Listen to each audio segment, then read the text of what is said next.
Udayan south நேர்களுக்கு வணக்கம். இன்று நம்மோடு நேர்காணலில் பேசுவதற்காக திராவிட இயக்க சிந்தனையாளர் திருமிகு வல்லம் பஷீர் அவர்கள் நம்மோடு இணைந்திருக்கிறார். வாருங்கள் அவரோடு பேசலாம். சார் வணக்கம். வணக்கம். சார் நேத்து சென்னை திருவான்மியூர்ல பாஜக ஒரு கருத்தரங்கம் நடத்தி இருக்கிறது. அந்த கருத்தரங்கத்துல பவன் கல்யாண் வந்து கலந்திருந்திருக்கிறாரு. கலந்திருந்து திமுக அரச கடுமையா விமர்சிச்சிருக்கிறாரு. எப்படி பார்க்குறீங்க அவருடைய வருகையையும், அவருடைய பேச்சையும் எப்படி பார்க்குறீங்க? பவன் கல்யாண் யார் என்பதே தமிழ்நாட்டில் இருக்கிற பலருக்கு தெரியாது. பவன் கல்யாணுடைய பேச்சு என்ன தாக்கத்தை ஏற்படுத்திவிடும் என்று நீங்கள் கருதுகிறீர்கள்? வட இந்தியாவிலிருந்து பாஜக சார்பில் ஒருவர் வந்து ஒரு பொதுக்கூட்டத்தில் பேசினால் அது என்ன தாக்கத்தை ஏற்படுத்துமோ அதை விட குறைவான தாக்கத்தை தான் பவன் கல்யாணுடைய பேச்சு ஏற்படுத்தும். இன்றைக்கு வேண்டுமானால் பவன் கல்யாண் சந்திரபாபு நாயுடுவோடு ஒரு கூட்டணியை அமைத்துக் கொண்டு துணை முதலமைச்சர் என்கிற நாற்காலியில் இருக்கலாம். ஆனால் நேற்று வரை பவன் கல்யாண் யார் என்பது எல்லோருக்கும் தெரியும். பவன் கல்யாணுடைய அரசியல் எப்படிப்பட்ட அரசியலாக இருந்தது என்பது எல்லோருக்கும் தெரியும். பவன் கல்யாண் ஒரு திரைத்துறையினுடைய நட்சத்திரம். அந்த திரைத்துறையில் இருந்த தன்னுடைய மினுமினுப்பை பயன்படுத்தி அரசியலுக்கு வந்தவர். அதை தாண்டி அவருக்கு என்ன அரசியல் புரிதல் இருக்கிறது, அவருக்கு என்ன அரசியல் பார்வை இருக்கிறது என்பதெல்லாம் அரசியல் பார்வையாளர்களாக இருப்பவர்கள், அரசியலை கூர்நோக்குபவர்களுக்கு நன்றாகவே தெரியும்.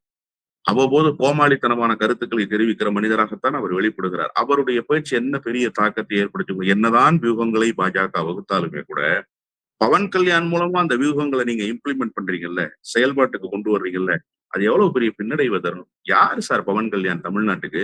அவர் வந்து பேசினா தமிழ்நாட்டு மக்கள் அப்படியே கேட்டுக்குவாங்களா? அவருடைய கருத்தில் ஏதாவது ஆழம் இருக்கிறதா? நடிகர் பிரகாஷ் ராஜ் ஒரு கருத்தை முன்வைக்கிறாரு. அது தமிழ்நாட்டினுடைய பட்டி தொட்டிகளுக்கு போய் சேருகிறது. பிரகாஷ் ராஜை தமிழ்நாட்டு மக்கள் எப்படி வரவேற்கிறார்களோ, எப்படி பார்க்கிறார்களோ, அதில் 5 விழுக்காடு கூட பவன் கல்யாண பார்க்கல. அப்ப யாருடைய கருத்து இங்க எடுபடுது? எந்த கருத்தியல் இங்கே எடுபடுது? எனவே பவன் கல்யாண் போன்றவர்களுடைய கருத்துக்கள் எல்லாம் இங்கே ஒருபோதும் எடுபடாது. அவர் என்ன பேசினாலும் அதை காது கொடுத்து கேட்பதற்கு கூட மக்கள் தயாரில்லை. இப்படி நீங்க பேசியிருக்கிறாருங்கிற செய்தி தமிழ்நாட்டு வீதிகள்ல போய் பவன் கல்யாண் இப்படி பேசியிருக்காரு, யாரு பவன் கல்யாண்னு முதல்ல கேட்பாங்க. அப்படி பேசினா அவர் பேசுறதுக்கு என்னென்ன பதில் சொல்றீங்கன்னு கேட்பாங்க. 2வது கேள்வி. இதுதான் தமிழ்நாட்டு மக்களினுடைய மனநிலை. எனவே பவன் கல்யாணுடைய பேச்செல்லாம் பெரிய தாக்கத்தை தமிழ்நாட்டில் ஏற்படுத்தாது என்றுதான் நான் சொல்வேன்.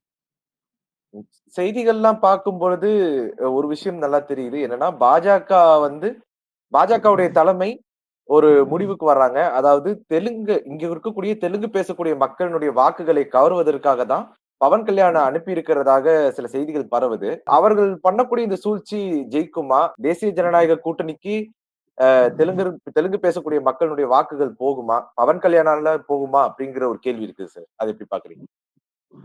ஒரு பக்கம் சீமானுடைய அரசியல், இன்னொரு பக்கம் பாஜகவினுடைய அரசியல். இது தமிழ்நாட்டினுடைய தன்மைக்கு கேடு விளைவிக்கிற வேலை என்றுதான் நான் சொல்வேன். எப்படி தமிழர் அல்லாதோர் நாடாளக்கூடாது, தமிழர் அல்லாதோர் கையில் அதிகாரம் இருக்கிறது என்று சீமான் ஒரு குரலை உயர்த்துகிறாரோ, அதை எப்படி கண்டிக்க வேண்டுமோ, அது எப்படி பேச வேண்டிய கருத்தாக இங்கே இல்லை என்கிற கருத்து நிலவுகிறதோ, அதுபோலதான் பாஜகவினுடைய இந்த வியூகம் உண்மையாக இருக்குமானால் அது கண்டிக்கப்பட வேண்டியது. தமிழ்நாடு என்று பெயர் சூட்டி இருக்கிறோம். தமிழ்நாட்டினுடைய தன்மை என்ன என்பது எல்லோருக்கும் தெரியும். எல்லோரையும் உள்ளடக்கி இருக்கிறோம். தெலுங்கு மொழியை தாய்மொழியாக கொண்டவர்களையும் ஏற்றுக்கொண்டுதான் அரசியலில் பயணிக்கிறோம். அது மொழிவழி மாநிலங்கள் பிரிந்ததற்கு பிறகு தாய் என்கிற அடிப்படையில் அந்த தாய் எல்லா பிள்ளைகளையும் உள்ளடக்கித்தான் குடும்பத்தை நடத்துவாள் என்கிற அந்த அடிப்படையில் தமிழ்நாடு இப்போதும் இயங்கிக் கொண்டிருக்கிறது. இங்க வந்து மீண்டும் தெலுங்கு மொழி பேசுபவர்களை குறிவைத்து காய் நகர்த்துவது, தெலுங்கு மொழி பேசுபவர்களுக்காக ஒரு அரசியலை செய்வது என்பது தமிழ்நாட்டில் ஒரு மொழி பிரிவினையை ஏற்படுத்துவதற்கான வாய்ப்பாக அமையும். ஆனால் தமிழ்நாடு இதற்கு ஒருபோதும் இடமளிக்காது. ஏன்னா தமிழ்நாட்டுல அந்த பக்குவம் இருக்கு. உருது பேசுகிற முஸ்லிமாக இருந்தாலும் சரி, அதே போன்று தெலுங்கு பேசுகிற மக்களாக இருந்தாலும் சரி, கோயம்புத்தூர், கன்னியாகுமரி போன்ற பகுதிகளில் இருக்கக்கூடிய மலையாளம் பேசுகிற மக்களாக இருந்தாலும் சரி, எல்லோரையும் உள்ளடக்கியதுதான் தமிழ்நாடு. எல்லோரும் தமிழ்நாட்டினுடைய மண்ணின் மைந்தர்கள் என்கிற கருத்தை அடிப்படையாக கொண்டுதான் இந்த பயணம், இந்த நாட்டினுடைய செயல் திட்டங்கள் எல்லாமே. அப்போ இதற்குள்ள ஒரு பிரிவினையை உண்டாக்குவதற்கு பாஜக முயற்சிக்குமேயானால் அது இரும்பு கரம் கொண்டு ஒடுக்கப்பட வேண்டியதாகத்தான் இருக்கும். ஆனால் பாஜகவினுடைய இந்த கனவு ஒருபோதும் பலிக்காது. ஏனென்று சொன்னா, நீங்க வந்து தெலுங்கு மொழி பேசுகிற மக்கள் எல்லா சமூகங்களிலும் உண்டு. ரெட்டியார் சமூகத்திலும் உண்டு, நாயுடு சமூகத்திலும் உண்டு, அருந்ததியர் சமூகத்திலும் தெலுங்கு பேசுகிற அருந்ததியர்கள் என்று ஒரு சமூகம் இருக்கிறது. எனவே இவர்கள் எல்லோரும் நாம் எதை பேச வேண்டும், எப்படி வெளிப்பட வேண்டும் என்கிற புரிதலோடு தான் வெளிப்படுகிறார்கள். அவர்கள் இங்கே தமிழர்கள், இங்கே தமிழ்நாட்டினுடைய மண்ணின் மைந்தர்கள். அப்படித்தான் நீங்கள் அதை புரிந்து கொள்ளணும். அவர்களுடைய மொழி வேண்டுமானால் வேறாக இருக்கலாம். ஆனால் அவர்கள் தமிழர்களாகத்தான் வெளிப்படுவார்கள். எனவே இந்த அரசியல் பயனளிக்காது என்றுதான் நான் புரிந்து கொள்கிறேன். பாஜகவினுடைய ராதாகிருஷ்ணன் அவர்கள் சொல்றாரு, நான் பவன் கல்யாணுக்கு தமிழ்நாட்டு மேல மிகப்பெரிய மதிப்பு இருக்குது. நான் அவர்ட்ட நெறைய விஷயம் பேசினேன். அதாவது அவரு இலங்கையில மீனவர்கள் பிடிபடுற பிரச்சனையும் அவர் கவனிக்கிறாரு. எல்லாத்தையுமே மோடி கிட்ட கொண்டு போவாரு. இலங்கையில சீனாவுடைய ஆதிக்கம் இருக்குது. அந்த சீனாவுடைய ஆதிக்கத்துக்கு எதிரா மோடி வேலை செய்யறதுக்காக நான் ஏதாவது பண்ணுவேன். ஏன்னா தமிழ்நாட்டு மேல எனக்கு மிகப்பெரிய மதிப்பு இருக்குன்னு பவன் கல்யாண் என்கிட்ட சொல்றாருன்னு சொல்றாரு. எப்படி பார்க்குறீங்க சார் அந்த கருத்த? எனக்கு தெலுங்கானா மீது மிகப்பெரிய மதிப்பு இருக்கு. தெலுங்கானா மாநிலம் இடைப்பட்ட காலத்தில் உருவான புதிய மாநிலம். அந்த மாநிலத்தை எப்படியெல்லாம் மேம்படுத்த வேண்டும், எப்படியெல்லாம் செம்மைப்படுத்திட வேண்டும். ஏற்கனவே ஹைதராபாத் போன்ற பெருநகரங்கள் எப்படியெல்லாம் வளர்ச்சியினுடைய நகரமாக முன்னிறுத்தப்பட்டது. உங்களுக்கு அந்த 2K என்கிற அந்த 2000வது ஆண்டு உருவானதற்கு பிறகு ஏற்பட்டிருக்கிற தொழில்நுட்ப, குறிப்பாக கணினி சம்பந்தப்பட்ட வளர்ச்சிகள் எல்லாம் எப்படி இருந்தது, அதை எப்படி ஹைதராபாத் உள்வாங்கி கொண்டு வளர்ந்தது என்பதையெல்லாம் நான் ரொம்ப நுட்பமாக உள்வாங்கி இருக்கிறேன். எனக்கு ஒரு மிகப்பெரிய பார்வை உண்டு. தெலுங்கானா மீது எனக்கு மிகப்பெரிய அன்பு உண்டு. இப்ப நான் என்ன செய்யலாம்? தெலுங்கானாவில போய் தேர்தலில் போட்டிடலாமா?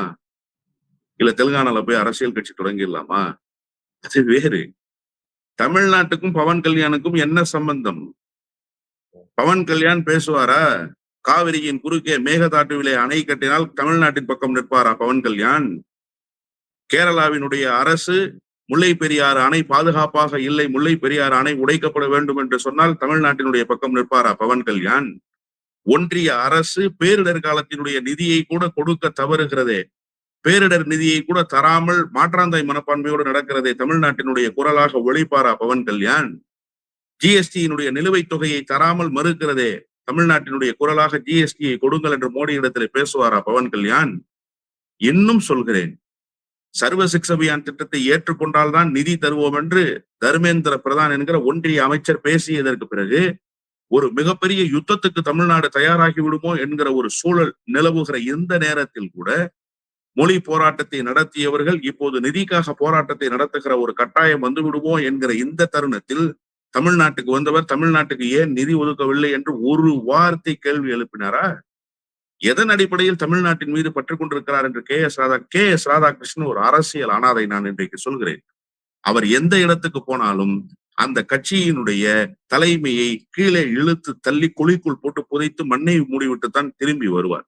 பல நெடுமாறனோடு இருந்தார், குமரி அனந்தனோடு பயணித்தார், வைகோவோடு இருந்தார், திமுகவில் இருந்து கொண்டு தெசோ நாடகங்களை எல்லாம் நடத்தினார், இவ்வளவையும் செய்தார். ஏதாவது ஒரு விஷயத்தில் அவரால் உறுதியால் நிற்க முடிந்ததா? வைகோவோடு என்ன முரண்பாடு என்று கேட்டால், கூட்டணி வைத்தால் நான் எம்எல்ஏ ஆயிருவேன்னு சொல்லி வைகோ கூட்டணி இருந்த. ஏன் நீ எம்எல்ஏ ஆகக்கூடாதுன்னா கட்சியை பால்படுத்துகிற வேலையை ஒரு கட்சியினுடைய தலைவர் செய்வாரு? என்ன சின்னத்தனமான சிந்தனை இது? இப்படி அரசியலில் அனாதையாகி போயிருக்கிற கே எஸ் ராதாகிருஷ்ணனுடைய கருத்துக்கெல்லாம் பதில் கருத்து சொல்லி என்னுடைய நேரத்தை நான் வீணடிக்க விரும்பவில்லை. ஆனால் பவன் கல்யாணுக்கு உண்மையிலேயே தமிழ்நாட்டின் மீது பார்வை இருக்குமானால் கே எஸ் ராதாகிருஷ்ணனை நான் அன்போடு கேட்டுக்கொள்கிறேன். கொஞ்ச காலம் அவரோடு மறுமலர்ச்சி திமுகவில் பயணித்தவன் நான். எனவே அவருக்கு அன்போடு நான் கேட்டுக்கொள்கிறேன், நீங்க போய் பவன் கல்யாணுக்கு நான் பட்டியல் போட்ட விஷயங்கள் எல்லாம் தமிழ்நாட்டுக்கு ஆதரவா குரல் கொடுக்க சொல்லுங்க. ஒன்றிய அரசு நிதி தர மறுக்குது, அந்த நிதியை கொடுக்க சொல்லி சொல்லுங்க. ஆளுநர் இங்கே அத்துமீறுகிறார், நீ இன்னும் துணை முதலமைச்சரா இருக்க, ஆளுநர் அத்துமீறினா அதிகாரத்தை எப்படி செலுத்த முடியும்னு உனக்கு தெரியணும்ல. உனக்கும் சேர்த்துத்தான் தமிழ்நாட்டில் ஒரு தீர்ப்பை வாங்கி தந்திருக்கிறோம். எனவே இந்த தீர்ப்பை பாராட்டி ஒரு அறிக்கை கொடுன்னு முதல்ல சொல்லுங்க. அதன் பிறகு பவன் கல்யாணுக்கு தமிழ்நாட்டின் மீது என்ன அக்கறை லட்சணம் இருக்குங்கிறத நாங்க பாத்துக்கிறோம். உங்களுடைய நேரத்தை ஒதுக்கி எங்களோட கருத்துக்களை பந்தமைக்கு நன்றி சார். நன்றி.